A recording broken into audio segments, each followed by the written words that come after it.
राधे राधे दोस्तों, मैं मनोज शर्मा स्वागत करता हूं आप सभी का हमारे YouTube channel ancient Indian science में। आज बात करेंगे हिंदू धर्म की। जी हाँ, हिंदू धर्म, वैदिक धर्म, सनातन धर्म, बहुत कुछ कहा जाता है हिंदू धर्म के बारे में। बहुत कुछ भ्रांतियां फैलाई जाती हैं और बहुत सारी अज्ञानतावश किस्से कहानियां प्रचलित हैं जो कहीं ना कहीं हमारे धर्म को नीचे खींचने का काम करती हैं। उसका अपयश फैलता है जो कि सत्य नहीं है। आज बात करेंगे उस धर्म की जिसे किसी इंसान ने शुरू नहीं किया, बल्कि हजारों सालों से पाप और पुण्य की लड़ाई में कैसे पुण्य का साथ दिया जाए, कैसे इस जिंदगी को अच्छे और नेक कर्म करते हुए जिया जाए, उसके बारे में जो जो समय समय पर महान पुरुष हुए, उनकी जो शिक्षाएं थी, उनको ग्रहण करते हुए जिस धर्म का आज कलयुग चल रहा है, यानी धर्म सबसे क्षीण हो चुका है, लेकिन फिर भी आज जब हिंदू धर्म के अनुसार उसका सबसे बुरा काल है, कलयुग में धर्म बहुत गौण हो गया है, तब की बात करूं तो यूरोपियन लोग अपना धर्म छोड़कर अपने आप, कोई मिशनरी नहीं लगी है उनके पीछे, कोई फंड नहीं दिया जाता, अपने आप हिंदू धर्म को अपना रहे हैं, हिंदू ग्रंथों का अध्ययन कर रहे हैं, हिंदू परिधानों को ग्रहण कर रहे हैं, वहाँ की महिलाएं साड़ी पहन रही हैं, वहाँ के पुरुष मुंडन करा रहे हैं। कभी जाने को मिले तो वृंदावन में जाइए, ना जाने को मिले तो अपने ही शहर के किसी भी इस्कॉन मंदिर में जाके देखिए, गले में ढोलक डाल के 3-3, 4-4 फुट ऊपर कूद कूद कर हरे रामा हरे कृष्णा कृष्णा कृष्णा हरे हरे, उसी धर्म की बात करूंगा। हिंदू धर्म की सभी विचारधाराएं, या फिर कहूं तो संप्रदाय, वेदों से निकले हैं। वेद में ईश्वर, परमेश्वर या ब्रह्म को ही सर्वोच्च शक्ति माना गया है। सदाशिव, दुर्गा, ब्रह्मा, विष्णु, महेश, सरस्वती, लक्ष्मी, पार्वती, गणेश, कार्तिकेय, भैरव, काली आदि सभी उस सर्वोच्च शक्ति का ही ध्यान करते हैं। सभी संप्रदायों के मूल में उसी सर्वोच्च शक्ति के बारे में बताया गया है। तो आइए आपको बताते हैं कि हिंदू धर्म के प्रमुख संप्रदाय या उनके उप संप्रदाय या मत कौन कौन से हैं। पहला, शैव संप्रदाय। शैव संप्रदाय पाशुपत, आगमिक, रसेश्वर, महेश्वर, कश्मीरी शैव, वीर शैव, तमिल शैव, नंदीनाथ, कालदमन, कौल, लकुलीश, कापालिक, कालामुख, लिंगायत, अघोर पंथ, दशनामी, नाथ संप्रदाय, निरंजनी संप्रदाय,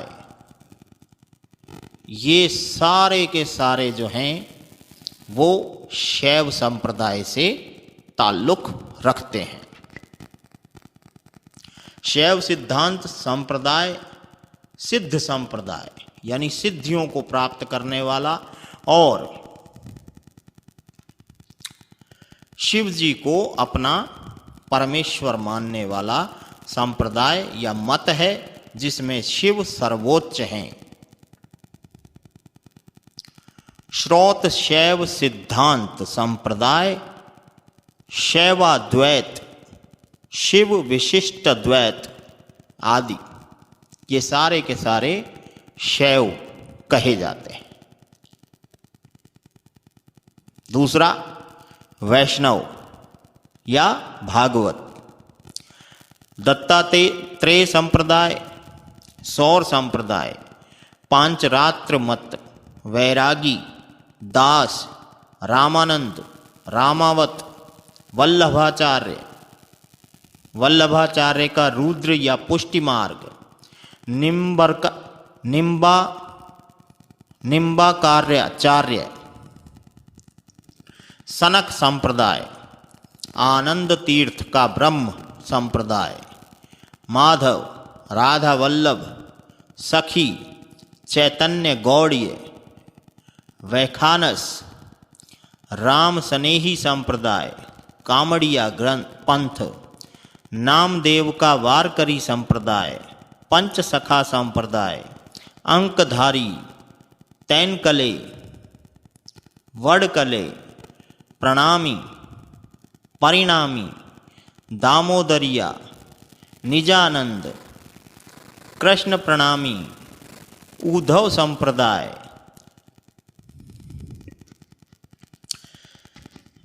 वैष्णव का ही उप संप्रदाय कहा जाता है उद्धव संप्रदाय को, जिसमें स्वामी नारायण, एक शरण समाज, श्री संप्रदाय, मणिपुरी वैष्णव, प्रार्थना समाज, रामानुज का वैष्णव, रामदास का परमार्थ आदि आते हैं। अगली बात करूं तो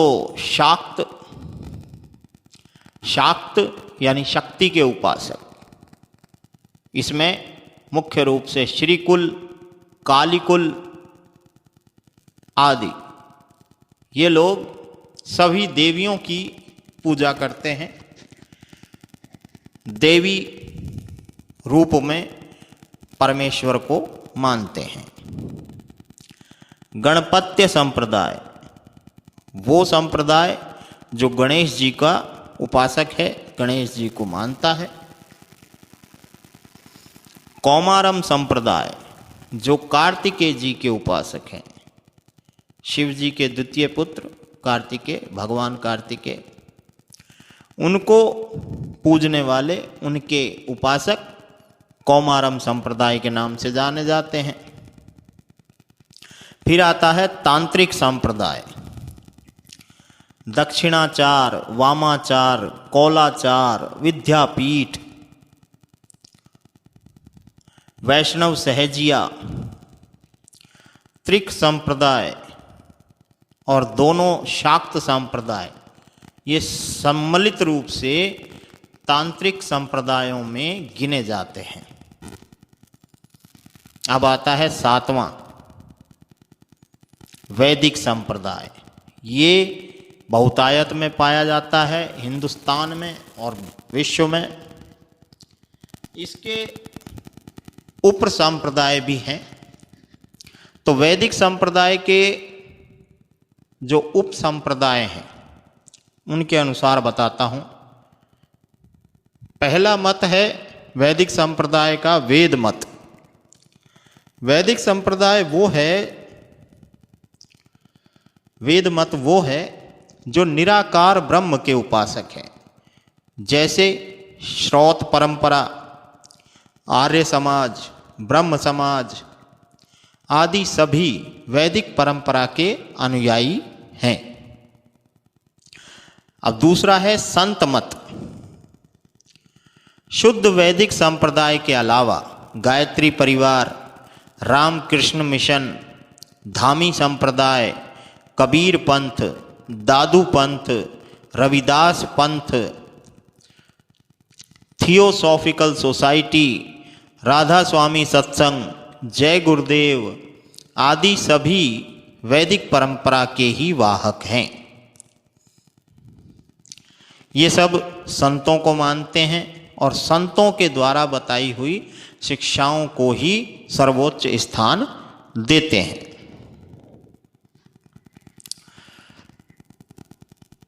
अब आता है स्मार्त संप्रदाय। स्मार्त संप्रदाय में अधिकतर हिंदुस्तान में रहने वाले लोग आते हैं। ये शिव जी को भी पूजते हैं, विष्णु को भी मानते हैं, देवी की भी पूजा करते हैं, गणेश जी को भी मानते हैं, कार्तिकेय जी को भी पूजते हैं और कर्मकांड में भी विश्वास रखते हैं। तंत्र विद्या, बाबा जी, साधुओं सभी का सम्मान भी करते हैं। ये मुख्यतः स्मृतियों पर जो ग्रंथ हैं उन पर बने हुए संप्रदाय हैं। ये पंचदेवों के उपासक मूलतः माने जाते थे। अभी जैसा मैंने बताया ये सभी देवी देवताओं को पूजते हैं, लेकिन शुरुआत में स्मार्त संप्रदाय के लोग पंचदेव में विश्वास रखते थे, अर्थात सूर्य, विष्णु, दुर्गा, गणेश और शिव। ब्राह्मण, क्षत्रिय, वैश्य या शूद्र ये कोई संप्रदाय नहीं है। ये यहाँ पे आपकी अगर भ्रांति है कि हिंदू धर्म में ऐसा कोई डिवाइडेशन था या है तो उसे दूर कर लेना चाहिए। ये कोई संप्रदाय नहीं थे और ना है ये कर्मों पे आधारित वर्ग का विभाजन था, जिसका वर्तमान में कोई महत्व नहीं है, क्योंकि प्रत्येक वर्ग के लोग भिन्न भिन्न प्रकार के कार्य आज की डेट में करते हैं। पहले भी ऐसा ही था, लेकिन पहले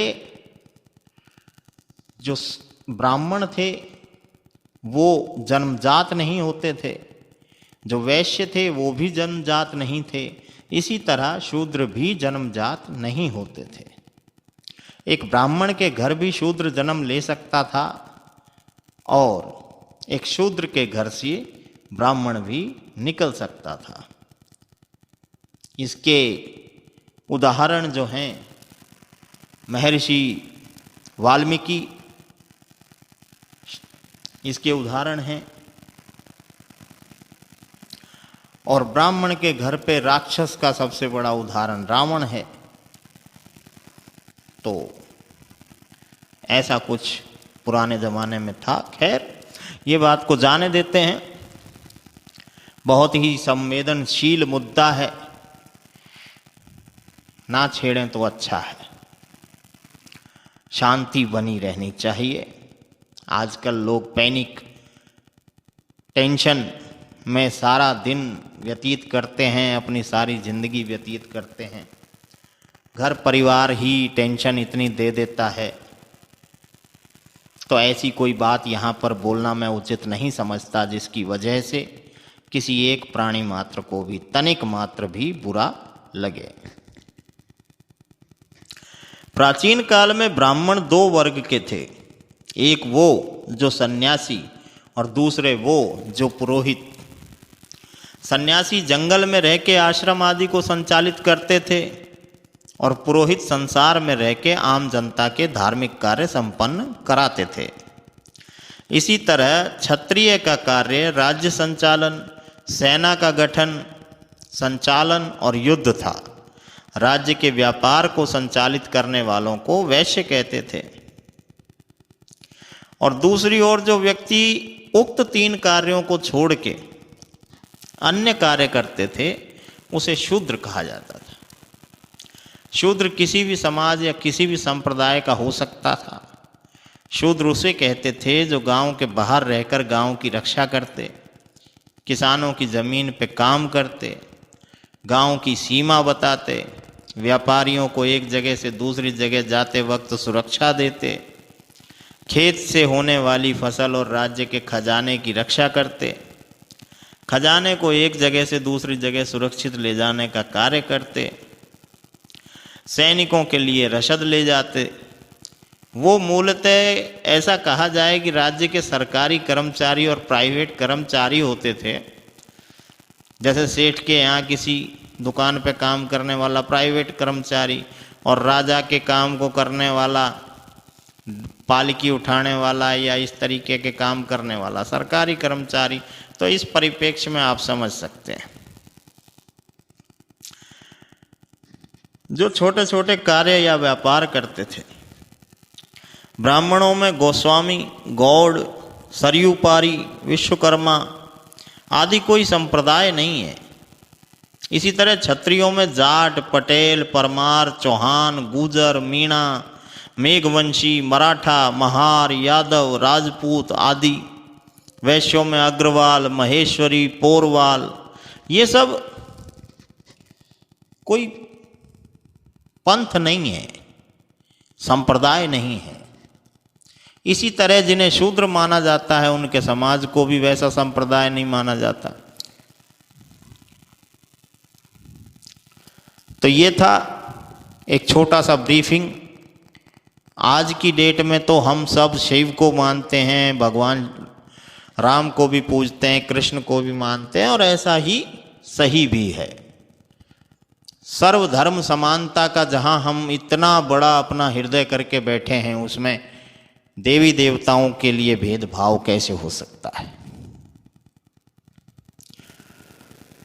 तो पुराने ज़माने में जैसा वक्त रहा, जैसा काल था, उस कालखंड में वैसे ही लोगों ने अनुचरण किए।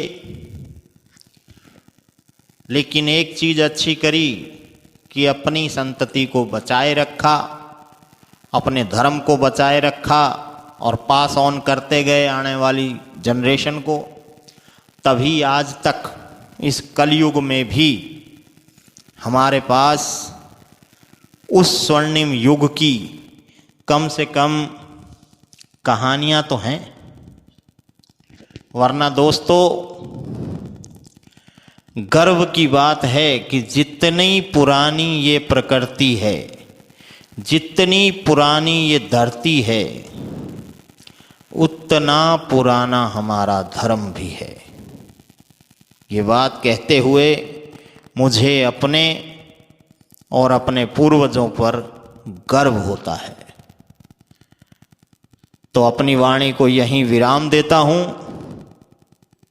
और आप सभी के लिए मंगल की कामना करता हूँ।